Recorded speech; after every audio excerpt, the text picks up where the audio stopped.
meilleurs breuvages, les meilleurs cépages. Lorsque vous êtes invité chez les amis, on sort de derrière les fagots la meilleure ou la plus vieille des bouteilles. Mais il y a une denrée qui risque de nous manquer. Vous verrez, dans quelques décennies, et malheureusement dans certains pays, la guerre a déjà commencé, on va s'entretuer pour la posséder. C'est l'eau, l'eau pure, l'eau claire, l'eau de nos fontaines. Certains l'ont bien compris, comme les plus grands trusts qui achètent des sources et qui embouteillent à tout va. Depuis 5 ans, vous n'avez jamais vu autant de marques d'eau minérale dans les grandes surfaces. Certaines provenant de la même source. Ça, c'est une autre histoire.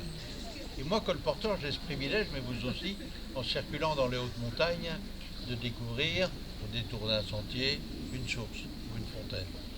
Et quand il fait grand chaud l'été, on y laisse à ravir quelques bouteilles de fruits à rafraîchir. Mais dans les grandes plaines par chez moi, parce que bêtement, je dis bien bêtement, on a un peu trop puisé dans la nappe phréatique pour arroser de grands champs.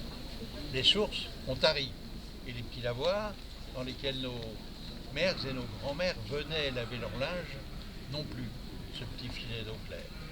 C'est en leur hommage et en leur souvenir que j'ai écrit La source fontaine. C'est dans un coin du Pré-Bas, juste au-dessous du village, entre deux énormes frênes et quelques gros cailloux lui donnant un air de cascade, que coule la source fontaine. On la disait miraculeuse, soignant bien des maux, on s'en lavait les yeux, s'en frictionnait pour le mal de dos. Et pour leur donner de la force avant qu'ils ne marchent, on y trempait les jambes des marmots. Certains disent que même des femmes en mal de maternité venaient le ventre s'en asperger, et que l'éloignement du village y attirait bien des rendez-vous galants. N'aurait-elle plus notre source fontaine les mêmes vertus? Ce sont plutôt les gens qui, en croyance, ont beaucoup perdu. Autrefois, les fermiers venaient chercher fraîcheur et boire entre leurs mains, où ils laissaient au frais le vin et la boisson qu'ils emportaient pour la saison des foins, des moissons.